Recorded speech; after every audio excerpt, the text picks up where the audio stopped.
Vagones de ferrocarriles y una vía de tren han llegado a la plancha del Zócalo capitalino en conmemoración del 109 aniversario de la Revolución Mexicana. Los vagones NM 7858 Express y NM 966 Segunda llegaron del Museo Nacional de los Ferrocarriles Mexicanos en Puebla, al centro de la Ciudad de México, para deleitar a capitalinos y visitantes. Mucha gente le ha puesto que no sabe qué es la División del Norte y cuál es la relación de los ferrocarriles. Entonces es muy importante que pongan así pequeños símbolos. Piezas de museo que han sido bien conservadas y que están funcionales, pues se valora también mucho, ¿no? Entonces yo creo que está genial. El ferrocarril fue uno de los actores principales en la Revolución Mexicana.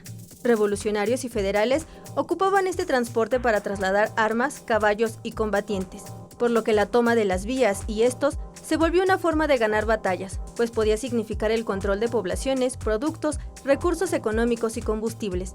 La colocación de los vagones son parte de las actividades que se realizarán por el 109 aniversario de la Revolución Mexicana. También participarán 2.700 jinetes y la locomotora Petra, que será trasladada del Monumento a la Revolución al Zócalo capitalino. El desfile se llevará a cabo el próximo 20 de noviembre.